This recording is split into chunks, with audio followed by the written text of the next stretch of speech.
Jan of an island, Jan of Ike Mari, Rukas and Stabu, Rindu, Chanik Tonasak, Vulang Nanarcha. Skjana kanala, skrihe skandu.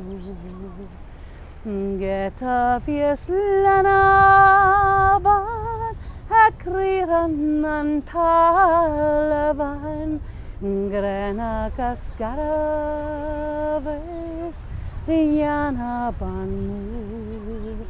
Skjargo som falaviat, Skasi kanaran, anyala sanjaragis, anabanmu. Okay, touchdown in Edinburgh. Good to be in Scotland. Originally, I was looking forward to the Scotland portion of the trip more than Ireland, to be honest. But after going to Ireland, fantastic. So I think it's going to be hard to top, but I have a feeling that Scotland's going to be just as good. And we're at George 4 Bar, getting the first meal of the Scotland trip. Whenever you go to a new country, you got to ask the waitress what the go-to local beer is, the go-to Scottish beer, and she gave me this Tennant's beer, founded in 1740, first brewed in 1885, and it apparently won the highest award at the Chicago World Fair. Got some strange sort of domage happening with the foam on top. Cheers.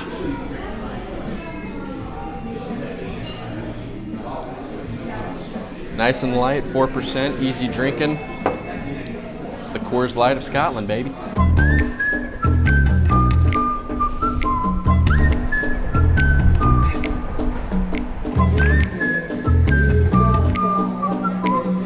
God.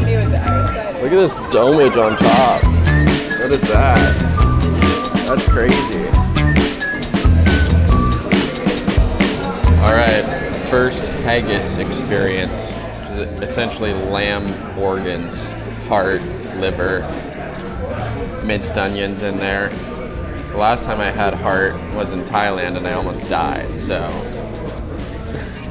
hopefully this is a little bit of a better experience, but something you gotta have while you're in Scotland. Oh yeah. That's just comfort food at its finest. That's good.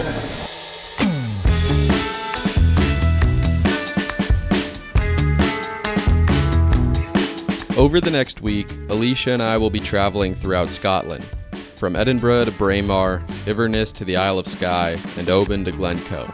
We'll be getting a good dose of this nation's stunning countryside and small-town charm.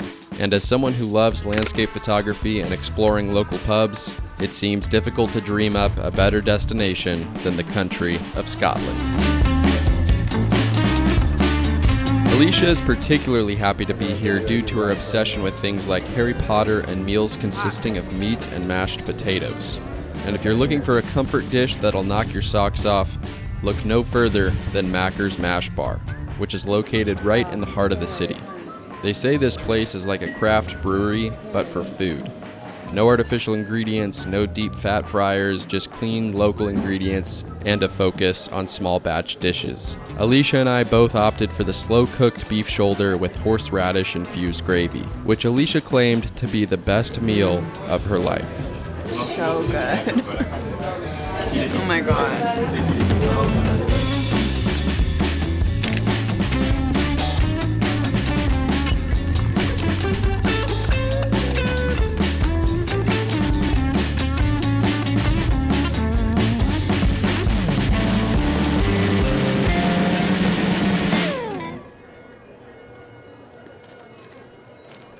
Well, we are in the land that my first name originates from. It does mean hill in Scottish. Bell's Hill, Bell's Bray. happy to be home.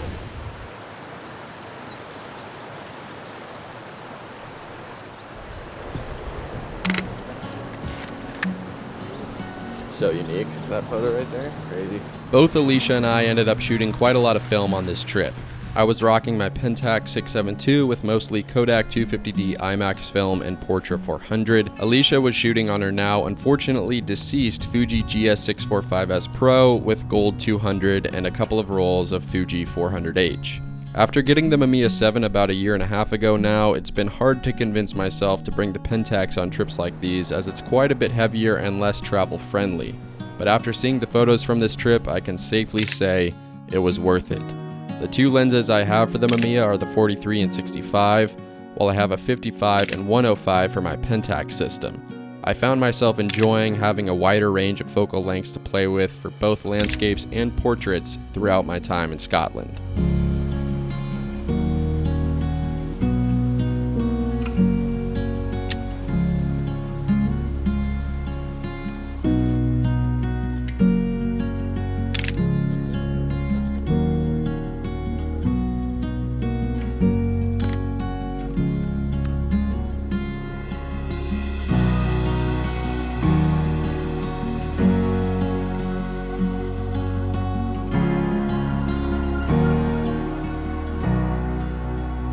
I'm not a big whiskey guy, but it didn't seem right not to try any while in Scotland. After all, this country is believed to be the potential birthplace of the stuff, with the earliest records of distilling dating back to 1494.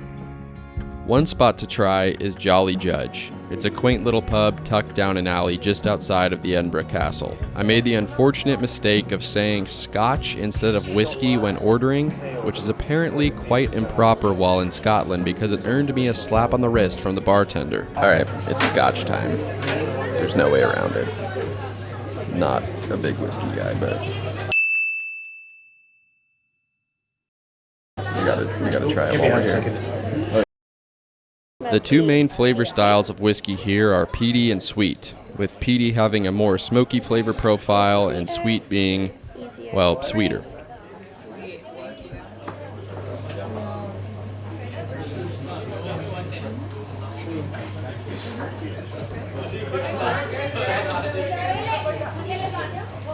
That's pretty good. No, I'm scared.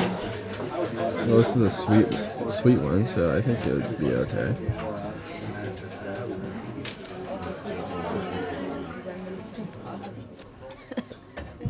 How you doing? Yes, Not for you. Kind of makes my eyes water. With a brief whiskey tasting checked off the list, it was time to explore something a bit more my speed. The Bow Bar is a centrally located pub featuring over 500 whiskeys and a selection of cask beer. Cask beer is more common in this part of the world than it is back in the States. While keg beer is artificially carbonated and typically served ice cold, cask beer is carbonated naturally through a deeper fermentation process. Cask beer is also served at a warmer temperature, which is supposed to preserve the true flavor of the beverage. Although we're getting into overly scientific territory here, I was still interested in trying a cask beer and comparing it to the typical stuff we have back in the US. This is the Kapai beer pale ale from Stewart Brewing here in Edinburgh on cask. Oh, that's so weird. Oh my God. That's so, no carbonation. And like kind of warm. It's like everything we've been taught to hate in the States about beer, but it tastes good. Like the flavor is there, just warm and flat. Very weird, but it's not bad. No, I like it. It's not bad, though. Yeah. I do think it could be better if it was colder, but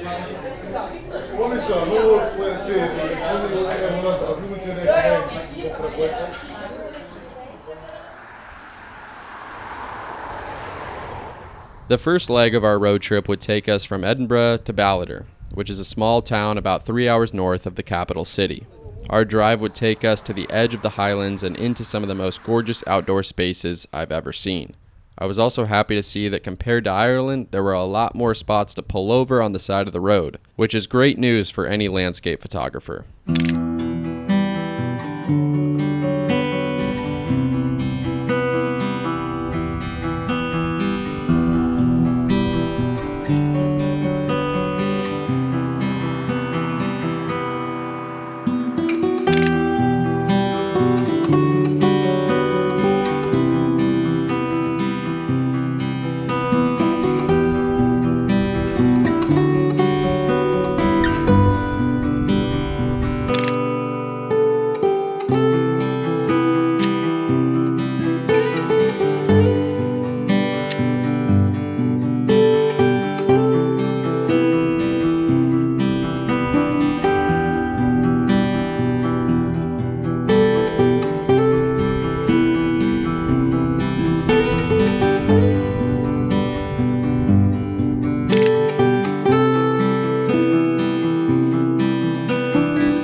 Barca Harsens Bar and Kitchen.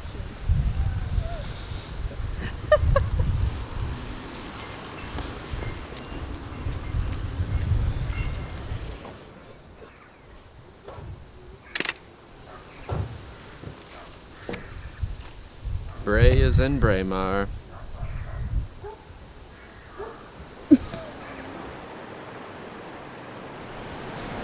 Day one of the Great Scottish Road Trip.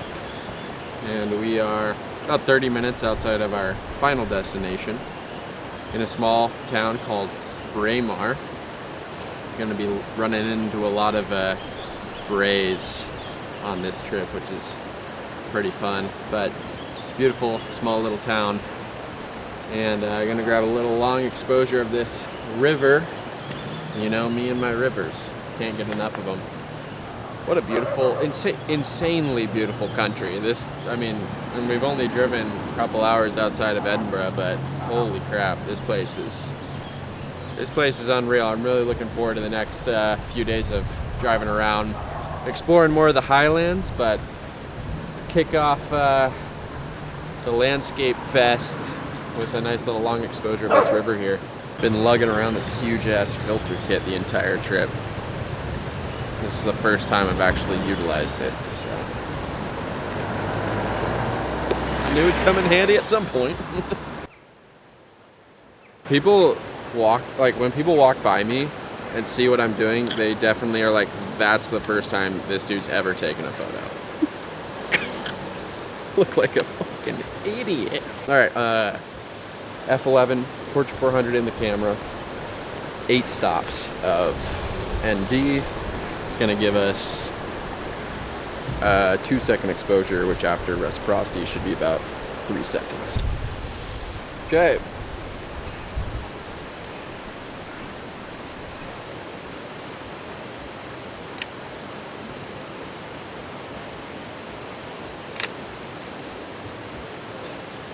First true landscape of the trip.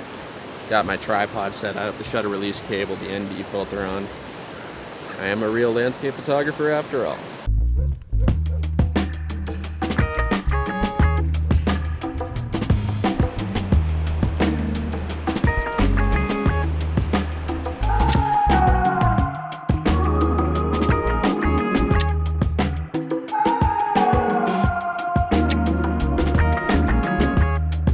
One of the advantages of traveling with Alicia is that she's very good at finding the coolest places to stay. The Auld Kirk is a Victorian church that has been converted to a bed and breakfast. And if you like whiskey, you're in luck, because there'll be a taste from the local distillery waiting for you in your room. So we walk into our room, 2 tastes of this scotch ready for us.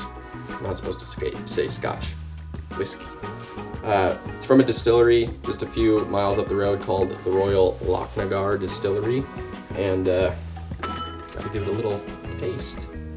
First and probably only Ballader whiskey. He said it's very sweet, opposite of the peaty and smoky flavor that you'll get on the west side of Scotland.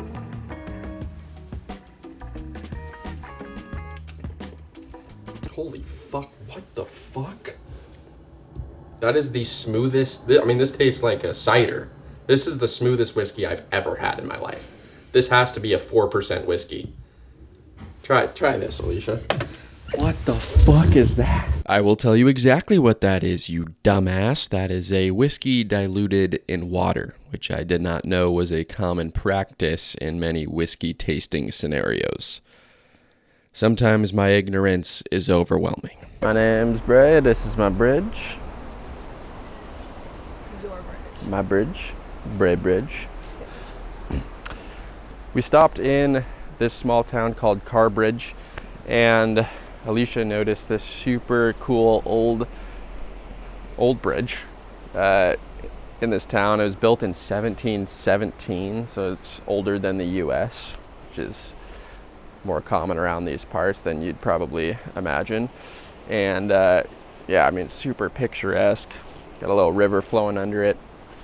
I brought a polarizing filter and an ND filter because I knew I was wanting to photograph rivers and creeks and streams and stuff while I was here, and then last second decided to switch from the Mamiya 7 to the Pentax. So all the step-up rings that I had with me are for the Mamiya lenses and not for the 77 diameter Pentax lens that I have. So now I can't use my polarizing filter or ND filter, but I'm still gonna definitely snap a photo of this beauty. Just holding the polarizing filter up to the lens.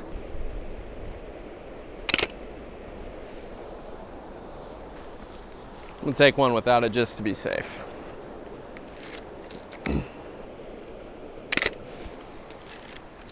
That's nice.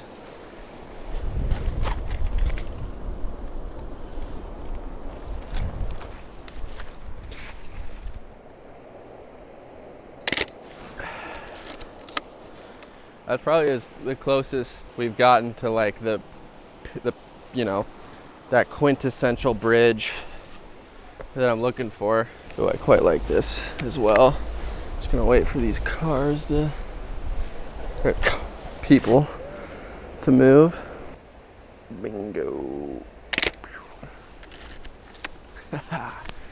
Pack Horse Bridge, 1717. On our way through Inverness, I met up with my buddy Sam, who told me it wouldn't be a proper Scotland trip unless we took a dip in the infamous Loch Ness. Nothing like a good old-fashioned cold plunge to give you that midday pick-me-up. All right, we're at the great Loch Ness, about to swim with the monster, all thanks to Sam, local Inverness legend and madman, who said that I gotta jump in Loch Ness. So that's the plan. It's rather cold, and I don't know how cold the water is. Can't imagine it's that pleasant, but at least I got a buddy with me doing it. So here goes nothing.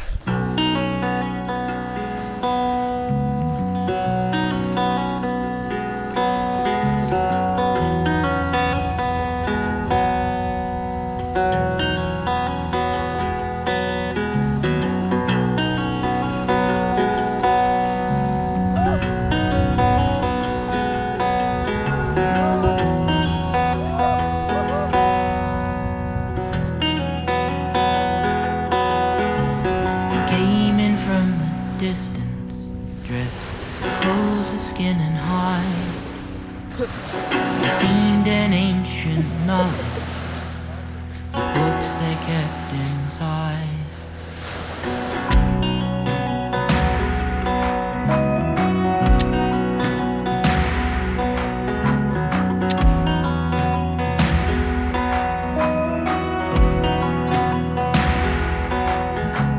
We fought 1,000 times, and I'd like to think I won. But they arguably were stalemates, feats of one-on-one. The rest of the drive to the Isle of Skye felt straight out of a Game of Thrones episode. Rolling hills, delicate creeks, and stone bridges paint the landscape of this region. It's really easy to understand why there's so much folklore and mythology associated with this place, as it's hard to wander through the forests and not feel as though you're walking on hallowed ground. Ruler of a kingdom, nothing at the core. Lived in empty chambers, knocking down the city doors. I'd love to know where you ended up and what it's like forever that you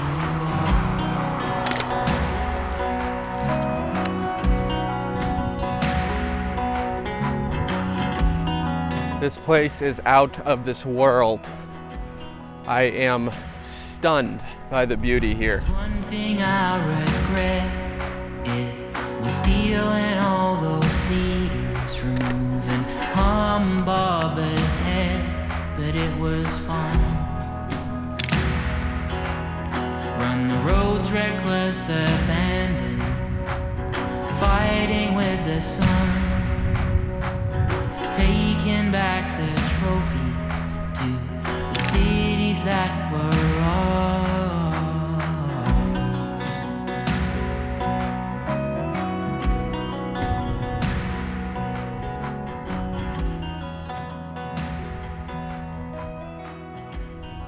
We have begun our full day of exploring the Isle of Skye.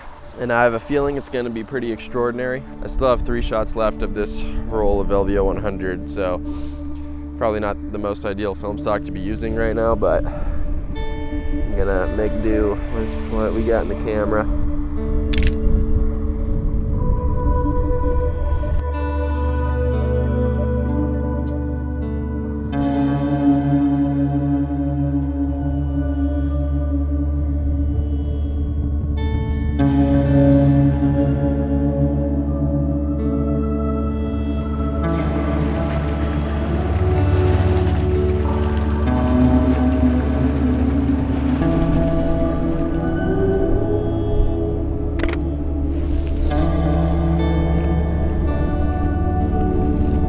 The Isle of Skye is one of the most well-known areas of Scotland, and that's for good reason. The diverse terrain and ecosystem of hiking trails makes this place a hot spot for photographers and adventurers. Not to mention that people in Scotland have the right to roam, which upholds the ancient tradition of the right to universal access to the land in Scotland. This freedom to roam is also present in areas like Iceland, Norway, Sweden, Austria, Switzerland, and other European nations. This makes photography extremely enjoyable, as you don't have to worry about trespassing or being somewhere that you shouldn't be when trying to take a photo.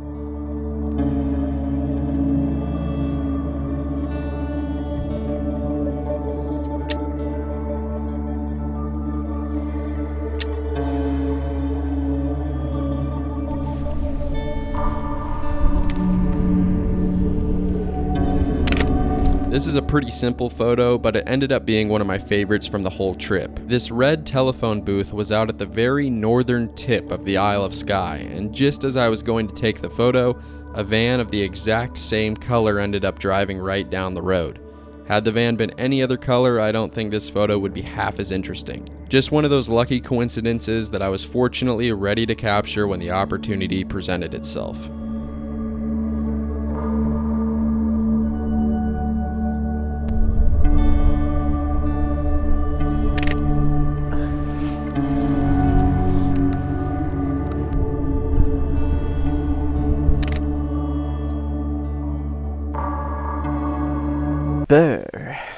We're running off cashews, salami, and Red Bull right now, which is quite the trio. Alicia and I have pulled up to Fairy Glen, which is this mythical landscape somewhere here in the Isle of Skye. And it's, we drove through it briefly, getting out to do a little hiking now. It looked pretty cool, so gonna go check it out and load up yet another roll of film. Really wish I brought more black and white film with me. Only have 1 roll left, so note to self, don't rely on color film all the time. Bring some black and white, because it's a day, days like this is just perfect. Black and white film would have been really cool for these landscapes and the weather conditions that we're dealing with, but it is what it is. I can always convert the old portrait to black and white later if I want, I guess, but I just feel like it's not quite the same. See, this is the moral dilemma of do I wait for these people to pass on by so that I can get a pure image of this landscape with no people in it, or do I just take the photo and then remove them in generative remove in Lightroom?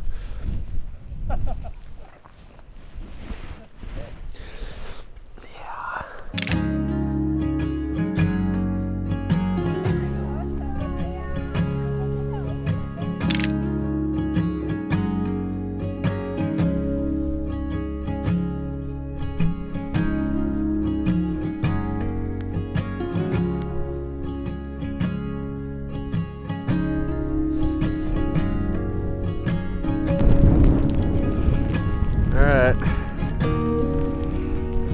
Fairy Glen, let's get out of here.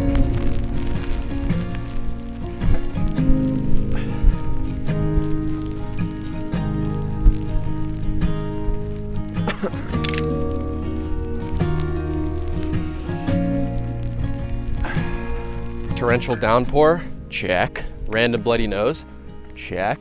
Gear soaking wet, check. Any decent photos? Unlikely.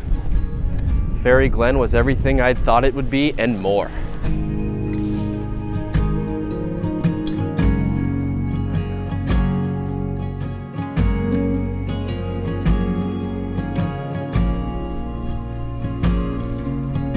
After our stint in the Isle of Skye, we headed south to the coastal town of Oban, which I did not expect to enjoy as much as I did.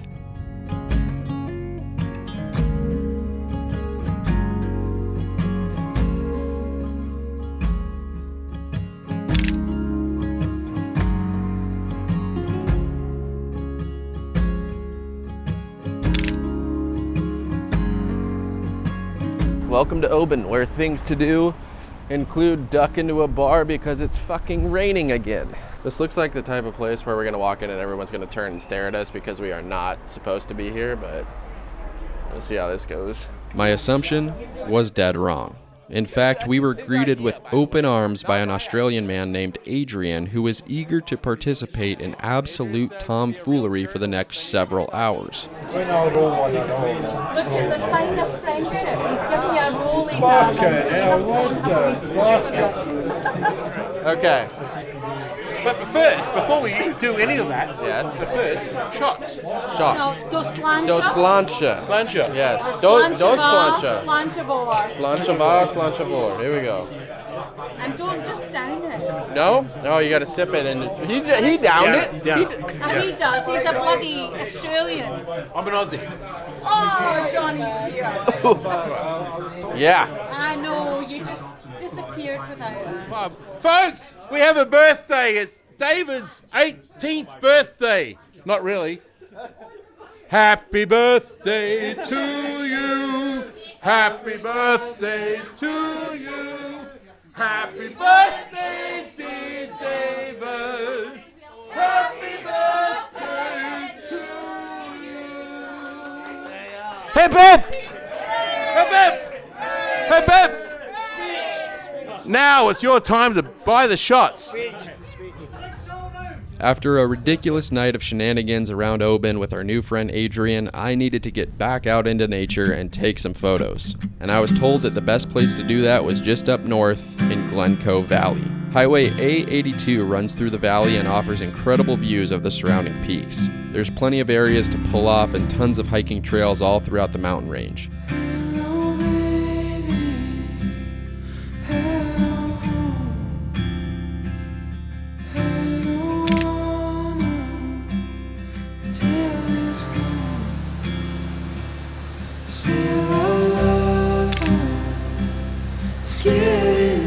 I also figured this would be a great place to get down on one knee and take a photo of Alicia.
Cruised into Glasgow in the evening and didn't have a whole lot of time to explore as our flight was leaving early the next morning. But I, of course, had to check out a pub that offers a particularly unique pint of Guinness, the Lauriston.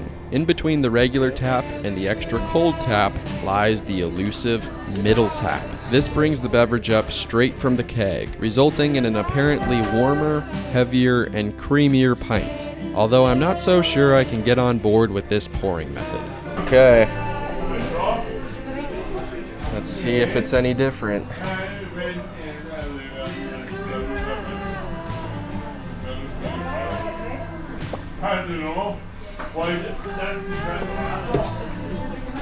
It's definitely warmer. You notice that straight away, and I think that helps make it a little bit creamier. Flavor's relatively similar. Overall, it's not like a massive difference, but interesting to try a bit of a different Guinness style. And the old Lauriston. This is a good bar. This is the place you want to come enjoy a nice evening, or afternoon, or morning if they're open that early. Pint of beer. Cheers. Good way to spend the last evening in Scotland. If you're lucky, you'll find someone outside the Lauriston playing a game of stanking, in which you attempt to roll a small marble-type object onto one of the holes of this random grate just outside of the building. And apparently, I'm a natural. So you gotta roll it into one of the holes. Ah, okay. It's called stanky. Stanky. I believe it is. Oh, yeah! You're my A friend. natural. Or a stanky champion. Stanky champion. Let's go. All right.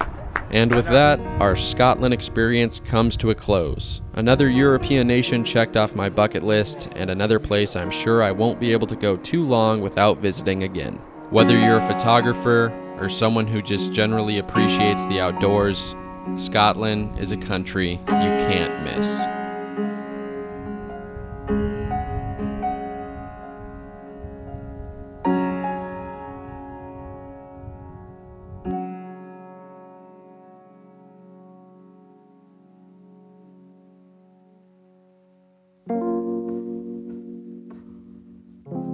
Squarespace is much more than just a website building platform. You can use it to build a business, sell products, manage inventory, or host an online portfolio. One of my favorite aspects about Squarespace is that because of its extremely intuitive interface and wide selection of creative templates, you can have a professional website up and running in virtually no time, with zero coding required. There's also a new design intelligence feature that helps you get started with the creation of a new website, even if you're not super design savvy. Just punch in some basic info, select what features you'd like on your site, a color palette, and Squarespace will build a quick website that you can further customize to fit your needs. Maybe you're a photographer looking to get new inquiries and increase bookings. Clients can schedule a session directly on your site. Maybe you have a blog and want to offer additional content to community members.